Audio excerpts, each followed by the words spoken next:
ಚಿನ್ನದ ಹೆಸರಿನಲ್ಲಿ ಈ ಜುವೆಲರಿ ಶಾಪ್ಗಳು ಎಷ್ಟರ ಮಟ್ಟಿಗೆ ಸಾರ್ವಜನಿಕರನ್ನ ಹಗಲು ದರೋಡೆ ಮಾಡ್ತಾ ಇದೆ ಅಂತ ನಾನು ಇವತ್ತು ಹೇಳ್ತೀನಿ ನೋಡಿ ಸ್ನೇಹಿತರೆ. ನಿನ್ನೆ ರೀಸೆಂಟ್ ಆಗಿ ಒಂದು ಏನಾಗುತ್ತೆ, ನಮ್ಮ ಬೆಂಗಳೂರಿನಲ್ಲಿ ಒಂದು ಜಾರ್ ಗೋಲ್ಡ್ ಇನ್ವೆಸ್ಟ್ಮೆಂಟ್ ಅಂತ ಒಂದು ಬೋಗಸ್ ಆಪ್ ಕ್ರಿಯೇಟ್ ಆಗುತ್ತೆ. ಅದರಲ್ಲಿ ಕರ್ನಾಟಕದ ಜನತೆಯನ್ನ ಪಾಪ ಈ ಗೋಲ್ಡ್ ಮೇಲೆ ಇನ್ವೆಸ್ಟ್ಮೆಂಟ್ ಮಾಡುವಂತ ಜನರನ್ನ ಮತ್ತು ಗ್ರಾಹಕರನ್ನ ಎಷ್ಟು ಮಟ್ಟಿಗೆ ಇವರು ವಂಚಿಸಿದ್ರು ಅಂದ್ರೆ, ಕರ್ನಾಟಕದಲ್ಲಿ ಬರೋಬ್ಬರಿ 3 ಕೋಟಿ ಜನಗಳ ಹತ್ತಿರ 1000 ಕೋಟಿ ಲೂಟಿಯನ್ನ ಮಾಡಿಬಿಟ್ರು ಸ್ನೇಹಿತರೆ. ದಯಮಾಡಿ ನಾನು ಇಡೀ ಕರ್ನಾಟಕದ ಜನತೆಗೆ ಮತ್ತೆ ನಮ್ಮ ಹೆಣ್ಣು ಮಕ್ಕಳಿಗೆ ನಾನು ಹೇಳುವಂಥದ್ದು ಏನು ಅಂದ್ರೆ, ನೀವು ಯಾವುದೇ ರೀತಿಯಲ್ಲಾಗ್ಲಿ ಇನ್ವೆಸ್ಟ್ಮೆಂಟ್ ಅನ್ನ ಮಾಡಬೇಕು ಅಂದ್ರೆ, ನೀವು ಯಾವುದೋ ರಿಯಲ್ ಎಸ್ಟೇಟ್ ಮೇಲೆ ಇನ್ವೆಸ್ಟ್ಮೆಂಟ್ ಮಾಡ್ತೀರಾ, ಭೂಮಿ ಮೇಲೆ ಇನ್ವೆಸ್ಟ್ಮೆಂಟ್ ಮಾಡ್ತೀರಾ ಅಂದ್ರೆ ನಿಮ್ಗೆ ಒಬ್ರು ಲಾಯರ್ನ ಅಸಿಸ್ಟೆಂಟ್ ತಗೊಳ್ಬೇಕಾಗ್ತದೆ. ಅಥವಾ ನೀವೇನಾದ್ರೂ ಈ ಗೋಲ್ಡ್ ಮೇಲೆ ಇನ್ವೆಸ್ಟ್ಮೆಂಟ್ ಮಾಡಬೇಕು ಅಂದ್ರೆ ಕಂಪನಿ ಯಾವುದು, ಏನು ಲೈಸೆನ್ಸ್ ಇದೆಯಾ, ಇವನ್ನೆಲ್ಲ ನೀವು ವಿಚಾರಗಳನ್ನ ತಿಳ್ಕೊಂಡು ನಿಮ್ಮ ಪಕ್ಕದ ಯಾರು ನಿಮ್ಮ ಅಸಿಸ್ಟೆಂಟ್ ಗಳು ಇರ್ತಾರಲ್ಲ, ನಿಮ್ಮ ಆಡಿಟರ್ಗಳಿರ್ಬೋದು ಅಥವಾ ನಿಮ್ಮ ಮಾರ್ಗದರ್ಶಕರು ಅಂತ ಯಾರು ಇರ್ತಾರೆ ಅಂತವರ ಮಾರ್ಗದರ್ಶನಗಳನ್ನ ತಗೊಂಡು ನೀವು ಈ ತರ ಗೋಲ್ಡ್ ಅಥವಾ ರಿಯಲ್ ಎಸ್ಟೇಟ್ ಮೇಲೆ ಇನ್ವೆಸ್ಟ್ಮೆಂಟ್ ಗಳನ್ನ ಮಾಡಬೇಕು ಅಂತ ಕೇಳ್ಕೊಡ್ತೀನಿ ಸ್ನೇಹಿತರೆ. ಇವತ್ತು ನಿಮ್ಗೆ ಒಂದು ದೊಡ್ಡ ಆಘಾತವನ್ನ ಹೇಳೋದಕ್ಕೆ ಬಂದಿದ್ದೀನಿ ಸ್ನೇಹಿತರೆ. ಏನಾಗುತ್ತೆ ಅಂದ್ರೆ, ಈ ಕಂಪನಿಗಳು, ಈ ಜುವೆಲರಿ ಕಂಪನಿಗಳಿದೆಯಲ್ಲ, ನಾ ಇವತ್ತು ಹೈಕೋರ್ಟ್ ಅಲ್ಲಿ ಒಂದು ಜಾರ್ ಗೋಲ್ಡ್ ಇನ್ವೆಸ್ಟ್ಮೆಂಟ್ ಏನಿದೆ, ಹೈಕೋರ್ಟ್ ಅಲ್ಲಿ ಕೇಸ್ ಪೆಂಡಿಂಗ್ ಅಲ್ಲಿ ಇದೆ. ಇಡಿ ಇವತ್ತು ಅವರ ಪ್ರಾಪರ್ಟಿಗಳನ್ನು ಜಪ್ತಿ ಮಾಡಿ ಒಂದು ಎನ್ಕ್ವೈರಿಯನ್ನ ಹಾಕೊಂಡಿದೆ, ಎನ್ಕ್ವೈರಿಯನ್ನ ಮಾಡ್ತಾ ಇದೆ. ಇದ್ರ ಜೊತೆಗೆ ಏನಾಗುತ್ತೆ ಅಂದ್ರೆ, ನಾನು ಈ ಪ್ರತಿನಿತ್ಯ ಒಂದಷ್ಟು ಜುವೆಲರಿ ಶಾಪ್ಗಳನ್ನ ನೋಡ್ತಾ ಇದ್ದೀನಿ.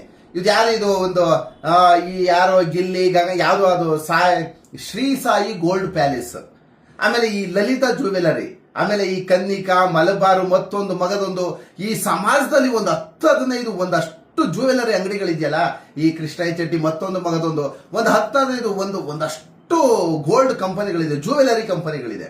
ಈ ಜುವೆಲರಿ ಕಂಪನಿಗಳ ಕೆಲಸ ಏನು?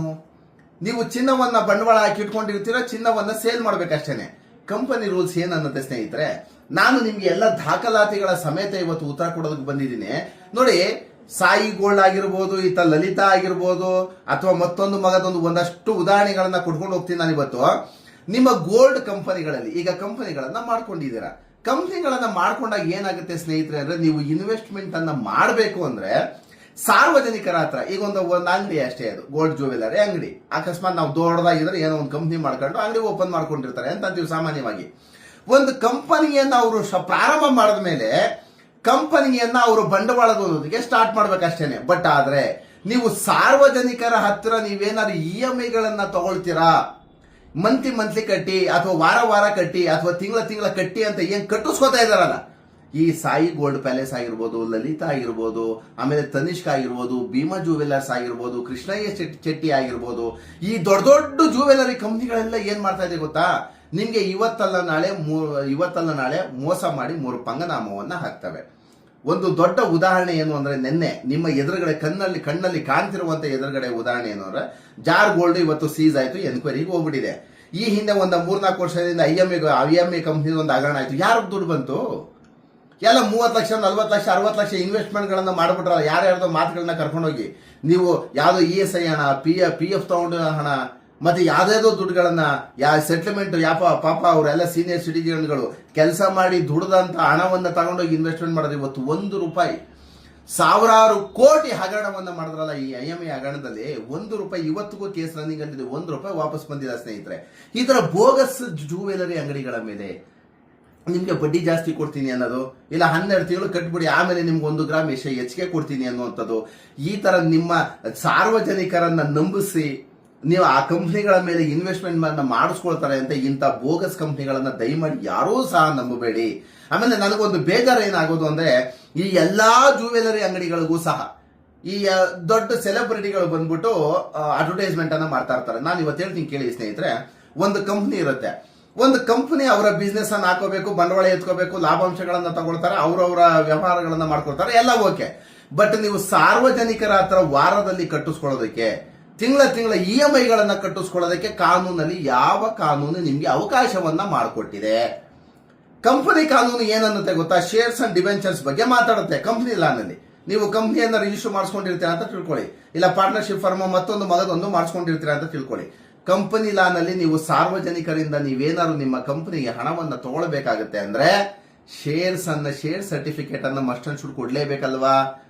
ನೀವು ಗ್ರಾಹಕರಿಂದ ಪಡೆದ ಹಣಕ್ಕೆ ನೀವು ಯಾರಿಗಾದ್ರು ಒಬ್ರಿಗಾದ್ರು ಶೇರ್ ಸರ್ಟಿಫಿಕೇಟ್ ಗಳನ್ನ ಕೊಟ್ಟಿದ್ದೀರಾ? ಅಥವಾ ಕಂಪ್ನಿ ಕಡೆ ಸಾವಿರಾರು ಕೋಟಿಗಳು, ನೂರಾರು ಕೋಟಿಗಳನ್ನು ಅಕ್ರಮವಾಗಿ ಈಸ್ಕೊಬಿಟ್ಟಿದ್ದೀರಾ. ಅದರಿಂದ ಬಂದಂತ ಲಾಭಾಂಶಕ್ಕೆ ನೀವೇನಾದ್ರು ಡಿವಿಡೆಂಡ್ಗಳನ್ನ ಕೊಟ್ಟಿದ್ದೀರಾ? ಕಂಪನಿ ಲಾ ಕ್ಲಿಯರ್ ಆಗಿ ಹೇಳ್ಬಿಡುತ್ತೆ, ಸಾರ್ವಜನಿಕರ ಹತ್ರ ನೀವು ಬಂಡವಾಳವನ್ನ ಅಥವಾ ಇನ್ವೆಸ್ಟ್ಮೆಂಟ್ ಅನ್ನ ಅಥವಾ ಹೂಡಿಕೆಯನ್ನ ಏನಾದ್ರು ಮಾಡಿಸ್ಕೊತು ಅಂದ್ರೆ ನೀವು ಕಂಪಲ್ಸರಿ ಶೇರ್ಸ್ ಅನ್ನ ಕೊಡ್ಲೇಬೇಕು. ಅದರಿಂದ ಬಂದಂತ ಲಾಭಾಂಶದಲ್ಲಿ ನೀವು ಡಿವಿಡೆಂಡ್ಗಳನ್ನ ಕೊಡ್ಲೇಬೇಕು ಅಂತ ಕಂಪ್ನಿ ಲಾ ಹೇಳುತ್ತೆ. ಮತ್ತೆ ನೀವು ಜಸ್ಟ್ ಆಫ್ಟರ್ ಆಲ್ ಒಂದು ಜ್ಯುವೆಲರಿ ಅಂಗಡಿಗಳನ್ನ ಇಟ್ಕೋಬಿಟ್ಟು ಸಾರ್ವಜನಿಕರ ಹತ್ರ ತಿಂಗಳ ವಾರ ದುಡ್ಡು ಇಸ್ಕೊಳ್ಳೋಕೆ ನಿಮ್ಗೆ ಯಾವ ಕಾನೂನು ನಿಮ್ಗೆ ಅವಕಾಶ ಮಾಡಿಕೊಟ್ಟಿದೆ? RBI ಹತ್ರ ಪರ್ಮಿಷನ್ ಏನಾದ್ರು ತಗೊಂಡಿದ್ದೀರಾ? ಸಾರ್ವಜನಿಕರ ಹತ್ರ ಈ ತರ ಹೂಡಿಕೆ ಮಾಡಿಸ್ಕೊಳ್ತಾ ಇದೀವಿ ಅಂತ, ಅಥವಾ ಸೆಬಿಯಿಂದ ಏನಾದ್ರು ಮಾನ್ಯತೆಯನ್ನ ಪಡ್ಕೊಂಡಿದ್ದೀರಾ? ಸ್ನೇಹಿತರ, ಒಂದು ಸತ್ಯ ಏನಾಗುತ್ತೆ ಅಂದ್ರೆ, ಈ ತರ ಬಹುಮಾನಗಳನ್ನ ಕೊಡ್ತೀನಿ, 10 ಗ್ರಾಮ್ ತಗೊಂಡ್ರೆ 1 ಗ್ರಾಮ್ ಉಚಿತ ಕೊಡ್ತೀನಿ. ಒಂದು ಬರ್ಸ್ ಆಕ್ಟ್ ಇದೆ, ನಾನು ಅದನ್ನ ಸೆಕ್ಷನ್ 3 and 6 ಅನ್ನ ನಾನು ಕ್ಲೀನ್ ಆಗಿ ಹೇಳ್ತೀನಿ ನಿಮಗೆ. ಒಂದು ಸೆಬಿ ಏನಾಗುತ್ತೆ ಅಂದ್ರೆ, ಸೆಬಿನಲ್ಲಿ RBI ನಲ್ಲಿ ಈ ಬಹುಮಾನಗಳನ್ನ ಕೊಡ್ತೀನಿ, ಈ ತಿಂಗಳ ಕಟ್ಕೊಂಡ್ರೆ ಲಾಸ್ಟಲ್ಲಿ ಕೊಡ್ತೀನಿ, ಒಂದ್ ಸ್ವಲ್ಪ ಹೆಚ್ಚಿಗೆ ಕೊಡ್ತೀನಿ ಅನ್ನೋದಕ್ಕೆ RBI ಯಾವುದೇ ಕಾರಣಕ್ಕೂ ಪರವಾನಗಿಯನ್ನ ನೀಡೋದಿಲ್ಲ. ದಯಮಾಡಿ ಅರ್ಥ ಮಾಡ್ಕೊಳ್ಳಿ. ಆಮೇಲೆ ಸಾರ್ವಜನಿಕ ಯಾವುದೇ ಬಿಸ್ನೆಸ್ ಆದ್ರೂ ಸಹ, ಯಾವುದೇ ಕಂಪ್ನಿಗಳಾದ್ರೂ ಸಹ, ಸಾರ್ವಜನಿಕರಿಂದ ನೀವು ದುಡ್ಡನ್ನು ಈಸ್ಕೊಳ್ತೀರಾ, ಕಂಪನಿಗೆ ಒಳಹರಿವು ಬರುತ್ತೆ ಹಣ ಅಂದ್ರೆ ಸೆಬಿಯಿಂದ ಲೈಸೆನ್ಸ್ ಅನ್ನ ತಗೊಂಡೇ ಇರಬೇಕು. ಕಂಪಲ್ಸರಿ ಸೆಬಿ ಲೈಸೆನ್ಸ್ ಕಂಪಲ್ಸರಿ ಇದೆ. ಸೆಬಿಗೆ ಏನಾಗುತ್ತೆ ಅಂದ್ರೆ ಕಂಪಲ್ಸರಿ ಮಾಸ್ಟರ್ ಡಿಗ್ರಿ ಮಾಡ್ಕೊಂಡಿರ್ಬೇಕು. ಆಮೇಲೆ ನಿಸ್ಮ ಎಕ್ಸಾಮ್ ಅನ್ನ, ನ್ಯಾಷನಲ್ ಸೆಕ್ಯೂರಿಟಿ ಇದಿದೆ, ಅದೊಂದು ಎಕ್ಸಾಮ್ ಅನ್ನ ಪಾಸ್ ಮಾಡ್ಕೊಂಡಿರ್ಬೇಕು. ಅದು ಪಾಸ್ ಮಾಡ್ಕೊಂಡಿದ್ರೆ ಮಾತ್ರ ಸೆಬಿ ಲೈಸೆನ್ಸ್ ಕೊಡುತ್ತೆ. ಇವರೆಲ್ಲ SSLC fail candidate, SSLC pass ಆಗಿದೆಯೋ ಫೇಲ್ ಆಗಿದೆಯೋ ಗೊತ್ತಿಲ್ಲ. ಆ Sai gold jewellery owner Saravana, MSc Saravana ಅವ್ರೇನು ನಿಮ್ಗೆ SSLC ಏನೋ ಪಾಸ್ ಔಟ್ ಆಗಿರೋದು. ಆಮೇಲೆ ಲಲಿತಾ ಜ್ಯುವೆಲರಿ ಬರ್ತಾರೆ, ಅವರು SSLC PUC ಪಾಸ್ ಆಗಿರೋದು. ಆಮೇಲೆ ಜೋಯಲ್ ಕಾಸ್ ಬರ್ತಾರೆ, ಅವನು ಏನೋ 10th PUC ಮಾಡ್ಕೊಂಡಿರುವಂತದ್ದು. ಇವರೆಲ್ಲ ಅದೇನೆ, ಎಲ್ಲ 10th PUC ಮಾಡ್ಕೊಂಡಿರ್ತಾರೆ, ಬಿಸ್ನೆಸ್ ಫೀಲ್ಡ್ ಎಂಟರ್ ಆಗಿರ್ತಾರೆ, ಎಲ್ಲರ ಏನೋ ಅವ್ರವ್ರ ಲೆವೆಲ್ ಅವ್ರು ಬೆಳೆದಿರ್ತಾರೆ. ಓಕೆ, ಆದ್ರೆ ನೀವು ಬೆಳೆಯುವಂತ ಭರದಲ್ಲಿ ಸಾರ್ವಜನಿಕರಿಗೆ ಯಾಕೆ ಈ ಇನ್ವೆಸ್ಟ್ಮೆಂಟ್ ಹೆಸರಲ್ಲಿ ಅನ್ಯಾಯವನ್ನ ಮಾಡ್ತಾ ಇದ್ದೀರಾ? ಇವತ್ತಲ್ಲ ನಾಳೆ ನೀವು ಎಲ್ಲ ಇನ್ವೆಸ್ಟ್ಮೆಂಟ್ ಅನ್ನ ಮಾಡಿಸ್ಕೊಬಿಟ್ಟಿದ್ರಲ್ಲ, ಜಾರ್ ಗೋಲ್ಡ್ ತರ ಅಥವಾ IMA ಹಗರಣ ತರ ನೀವು ಸಾರ್ವಜನಿಕರಿಗೆ ಮೋಸ ಮಾಡಿದ್ರೆ ನಿಮ್ಮ ದುಡ್ಡಿಗೆ ನಿಮ್ಗೆ ಏನು ಇದಿದೆ? ಸೆಕ್ಯೂರಿಟಿ ಏನಿದೆ ಸಾರ್ವಜನಿಕರಿಗೆ? ನಾನು ಹೇಳುವಂಥದ್ದು.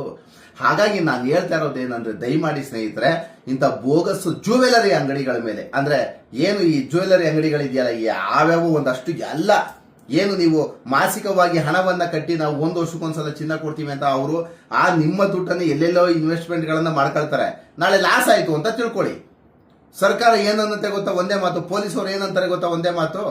ನೀವು ಕಟ್ಟಿ ಅಂತ ನಮ್ಗೆ ಯಾವ್ದಾದ್ರು ಕಾನೂನು ಇದೆಯೇನಮ್ಮ? ಕಟ್ಟಿ ಅಂತ ನಮ್ಮನ್ನ ಏನಾರು ಕೇಳಿದ್ರೇನಮ್ಮ?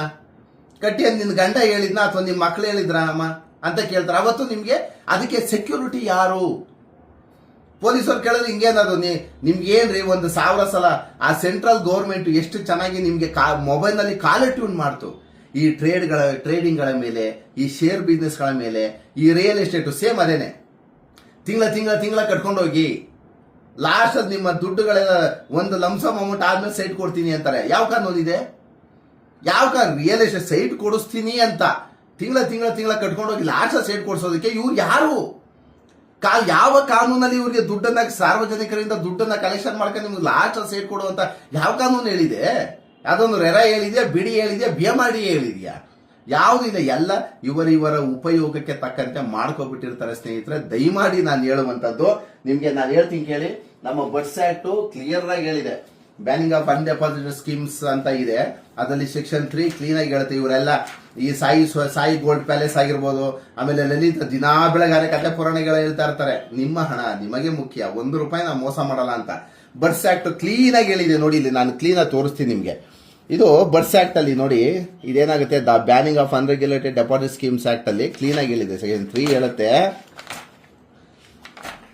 ನೋಡಿ, no deposit taker shall directly or indirectly promote, operate, issue any advertisement soliciting participation of enrollment of the accepted deposits. ಅಂದ್ರೆ ಏನನ್ನುತ್ತೆ ಅಂದ್ರೆ, ಈ ಬಿಸ್ನೆಸ್ಗಳ ಮೇಲೆ, ಅಂದ್ರೆ ಚಿನ್ನ ಆಗಲಿ, ಮತ್ತೊಂದಾಗ್ಲಿ, ಮಗದೊಂದಾಗ್ಲಿ, ಡೆಪಾಸಿಟ್ ಗಳನ್ನ ಮಾಡಿ ಅಂತ ಅಡ್ವರ್ಟೈಸ್ಮೆಂಟ್ ಮಾಡೋದು, ಡೈರೆಕ್ಟ್ ಆಗಿ ಇಂಡೈರೆಕ್ಟ್ ಆಗಿ ಅಡ್ವರ್ಟೈಸ್ಮೆಂಟ್ ಮಾಡೋದಂತೂ ತಪ್ಪು ಅಂತ ಹೇಳ್ತಿದ್ದಾರೆ ನೋಡಿ. ಇಲ್ಲಿ ಸೆಕ್ಷನ್ 6 ಹೇಳುತ್ತೆ, a prize chit money or money circulation scheme banned under the provisions act. ಇದರಲ್ಲಿ ಏನನ್ನುತ್ತಂದ್ರೆ, ಪ್ರೈಸ್ ಕೊಡ್ತೀನಿ, ಏನನ್ನುತ್ತೆ ಅಂದ್ರೆ ಇವ್ರದ್ದೆಲ್ಲ ಏನಾಗುತ್ತೆ ಅಂದ್ರೆ ದೊಡ್ಡ ದೊಡ್ಡ ಸ್ಕ್ಯಾಮ್ಗಳು. ಈ 10 ಗ್ರಾಮ್ ತಗೊಂಡ್ರೆ 1 ಗ್ರಾಮ್ ಫ್ರೀ, ಬರೋದೇ ಅಷ್ಟು ಲಾಭ. ಅಂದ್ಮೇಲೆ 10 ಗ್ರಾಮ್ ತಗೊಂಡ್ಮೇಲೆ 1 ಗ್ರಾಮ್ ಫ್ರೀ ಕೊಡೋದಕ್ಕೆ ನೀವ್ ಯಾರು? ಸಾರ್ವಜನಿಕರ ತಗೋತೀರಾ ಅಲ್ವಾ ನೀವು? ಪ್ರತಿಯೊಬ್ಬರಿಗೂ ನಾನು ಹೇಳ್ತಾ ಇರೋದು, ಈ ಜ್ಯುವೆಲರಿ ಅಂಗಡಿಗಳಿಗೆಲ್ಲ ಹೇಳ್ತಾ ಇದ್ದಿಲ್ಲ, 2,000 ರೂಪಾಯಿ ಮೇಲೆ ಏನಾದ್ರು ವ್ಯವಹಾರಗಳನ್ನು ಮಾಡಿದ್ರೆ GST ಬಿಲ್ ಕೊಡಬೇಕು ಅಂತ ಕಾನೂನು ಇದೆ ಅಲ್ವಾ? ಈಗ ನೀವು ಎಲ್ಲ ಸಾರ್ವಜನಿಕರ ಹತ್ರ ಎಲ್ಲ ದುಡ್ಡನ್ನ ತಗೋತಾ ಇದ್ದೀವಿ, ಒಬ್ರಿಗಾದ್ರು GST ಬಿಲ್ ಕೊಟ್ಟಿದ್ದೀರಾ ನೀವು? ಈಗ ನಾನು ಎಲ್ಲ ಜ್ಯುವೆಲರಿ ಅಂಗಡಿಗಳಿಗೆ ಹೇಳ್ತಾರೆ ನೋಡಿ, ಇಷ್ಟು ಜ್ಯುವೆಲರಿ ಲಿಸ್ಟ್ಗಳಿದೆ. ಇಷ್ಟು ಜ್ಯುವೆಲರಿ ಅಂಗಡಿಗಳು ಏನಿದು, Bhima jewellers, Joyalukkas, Malabar gold, GRT jewellers, Shri Krishnaiah Chetty, Lalitha, Sai gold palace, ಆಮೇಲೆ ಇದು ತನಿಷ್, ಸ್ಯಾನ್ಕೋ ಗೋಲ್ಡನ್ ಜ್ಯುವೆಲರ್ಸ್, ಆಭರಣ, ಕನಿಕಾ ಜ್ಯುವೆಲರ್ಸ್, ಇವರೆಲ್ಲ ಏನಾಗುತ್ತೆ ಗೊತ್ತಾ, ಒಂದಷ್ಟು ಮಾರ್ಕೆಟ್ ಅಲ್ಲಿ ಇನ್ನೂ ಒಂದಷ್ಟು ಹಲವಾರು ಆಭರಣದ ಮಳಿಗೆಗಳಿದೆಯಲ್ಲ, ನಿಮ್ಮನ್ನ ಮಂಕ್ ಮಾಡಿ ನಿಮ್ಮ ಹತ್ರ ಡೆಪಾಸಿಟ್ ಮಾಡಿಸ್ಕೊಳ್ಳೋ ಸ್ಕೀಮ್ ಅಷ್ಟೇನೆ. ಅವ್ರು ದುಡ್ಡು ಇಸ್ಕೊತಾರೆ, ಅವ್ರು ಬಂಡವಾಳ ಮಾಡ್ಕೊತಾರೆ. ಇವತ್ತಲ್ಲ ನಾಳೆ ನೀವು ಕೊಡಕ್ಕಾಗಲ್ಲ ಅಂದ್ರೆ ನೀವೇನು ಮಾಡ್ಕೊಳ್ಳೋದಕ್ಕಾಗಲ್ಲ ಸ್ನೇಹಿತರೆ. ಹಾಗಾಗಿ ದಯಮಾಡಿ ಈ ಏನು ಜ್ಯುವೆಲರಿ ಅಂಗಡಿಗಳು, ದೊಡ್ಡ ದೊಡ್ಡ ಜ್ಯುವೆಲರಿ ಅಂಗಡಿಗಳು, ನಿಮ್ಮ ಅಕ್ಕಪಕ್ಕದ ಸೇಟು ಅಂಗಡಿ, ಮತ್ತೊಂದು ಮಗದೊಂದು ಯಾರೇ ಆಗಿರಲಿ, ವಾರಕ್ಕೆ ನೀವು ಕಂತನ್ನ ಕಟ್ಟಿ, ತಿಂಗಳಿಗೆ ಕಂತು ಕಟ್ಟಿ ಅಂತ ಹೇಳೋದಕ್ಕೆ ಅವ್ರಿಗೂ ಹಕ್ಕುಗಳಿಲ್ಲ, ಕಟ್ಟೋದಕ್ಕೆ ನಿಮ್ಗೂ ಹಕ್ಕುಗಳಿಲ್ಲ ಸ್ನೇಹಿತರೆ. ಹಾಗಾಗಿ ನಿಮ್ಮ ಹತ್ರ ಇಷ್ಟ ಇತ್ತು ಅಂದ್ರೆ ಒಂದ್ಸಲ ಹೋಗಿ ಕೂಡಿಟ್ಕೊಂಡು ಮನೇಲಿ ಪೋಸ್ಟ್ ಆಫೀಸಲ್ಲ ಮತ್ತೊಂದು ಮಗದೊಂದು ಬ್ಯಾಂಕಲ್ಲಿ ಆಡಿನೋ FD ಡೆಪಾಸಿಟ್ ಮಾಡ್ಕೊಂಡು ಒಂದ್ಸಲ ಹೋಗಿ ತಗೊಳ್ಳಿ. ಅದು ಬಿಟ್ಟು ಈ ತರ ಬೋಗಸ್ ಮಾಡಿ ಗ್ರಾಹಕರನ್ನು ವಂಚಿಸಿ ನಿಮ್ಗೆ ನಿಮ್ಮ ಹಣವನ್ನು ಲೂಟಿ ಮಾಡುವ ಈ ಜ್ಯುವೆಲರಿ ಶಾಪ್ಗಳ ಮೇಲೆ ಬಂಡವಾಳವನ್ನ ಮಾತ್ರ ಹಾಕ್ಬೇಡಿ ಅಂತ ಹೇಳ್ತಾ ಸ್ನೇಹಿತರೆ, ನಾನು 2 ಮಾತನ್ನ ಮುಗಿಸ್ತೀನಿ. Thank you.